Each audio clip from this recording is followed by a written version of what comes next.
Hey guys, it's Stacy here. Welcome to my channel, Life's a Project, where I like to share my everyday life projects with you. So I noticed my Snapdragons are blooming. I am super excited, so I thought I'd share it with you guys. I thought I'd get out here, cut some, make a cute little arrangement to enjoy my home, and I can give you a quick update on how my small scale cut flower garden is doing so far. So you may notice some of this drip irrigation tubing. We don't have it fully set up yet. James and I have been working on it, but just things happen, kind of slowed us down.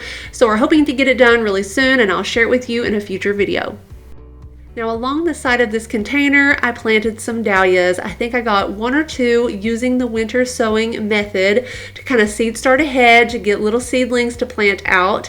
And so that method works so great. Go back and check out the video if you missed it. I actually share sowing my seeds in the bottles and actually doing the big reveal and planting the seedlings into the garden, as well as directly sowing some seeds. And so that's what you're going to see in this container, that some of the plants are farther along than others. That is because some I planted in here as seedlings and some I planted the seed.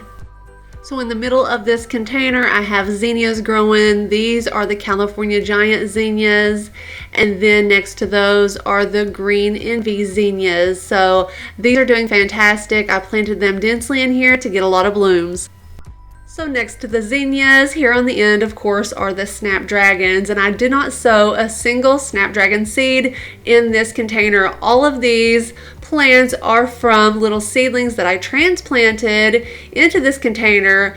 After doing my big winter sowing reveal, I had several Snapdragon seedlings growing in those bottles over the winter. They did really great. Now with Snapdragons, when you are transplanting your seedlings out into the garden space, you can pinch them back or cut them back, and that will encourage more growth, a more bushier plant, and more blooms. I did not do that to these, so by cutting them today, that will still encourage more growth, and hopefully I'll get more blooms later on.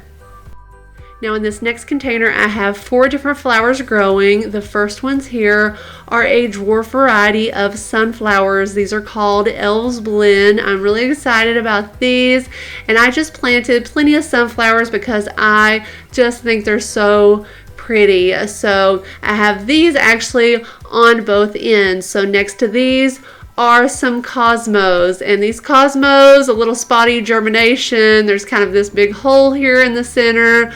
But, you know, I didn't get that good of germination with the winter sowing method either. But these are the double click blend, a really pretty pink flower. So excited for these.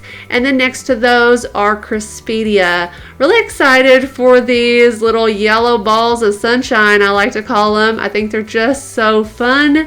And these, I got a few from the winter sowing method. They're slower growers. And then I just sowed some seeds down the rest of the way here. And then next are the straw flowers, and I'm really excited about these. You can already see some buds, and all of these were seedlings from the winter sowing method.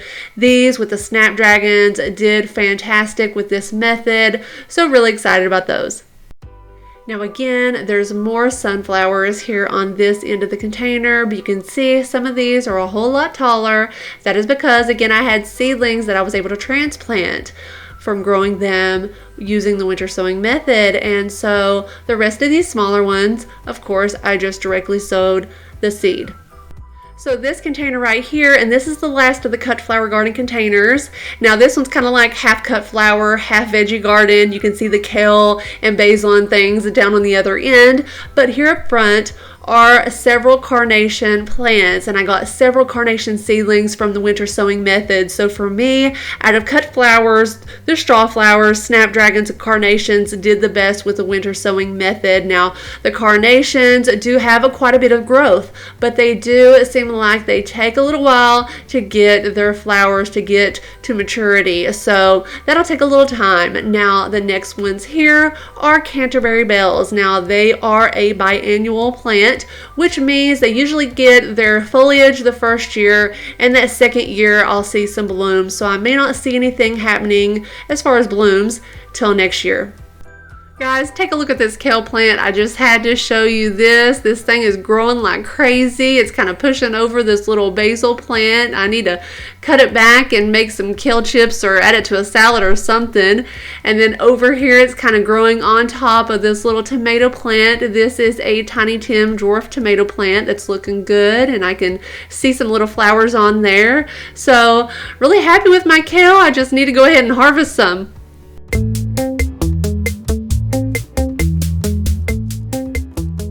Now it's on to the fun part. So there's a few things to remember. The first thing, you want to cut a long stem so that you have something to work with. You don't want to cut the stem too short. It may be difficult to arrange that in an arrangement.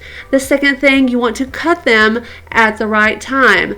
These Snapdragons, you can see several flowers here at the bottom that have opened up, but there's several buds that still have not opened, and that is what you want so that you get a long vase life. And then you want to remove those leaves before placing it into some cool water. So you can see here, I'm just going to come up a few sets of leaves from the bottom, giving that plant still enough foliage so it can take in energy from the sun and be healthy and grow and give me more Snapdragons, but yet give me a long enough stem on my cut flower to work with. And then again, remove the leaves. And the reason that you want to do that, because those leaves just introduce more bacteria into the water, and that can cause the water to get really nasty, being, keeping those leaves submerged in the water, and that can decrease the vase life. So it's a good idea just to remove them before placing them into the water. So now I'm just going to keep on cutting them, stripping those leaves, and getting them into the water.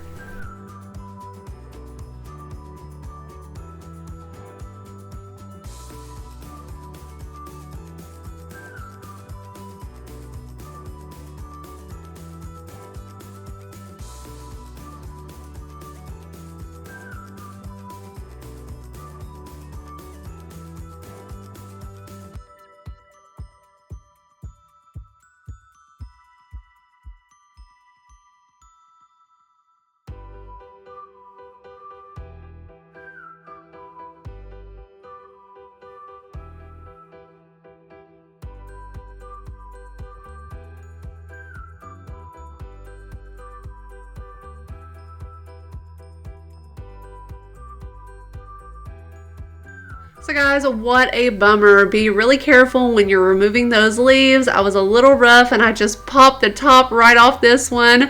That is so sad because it was so beautiful.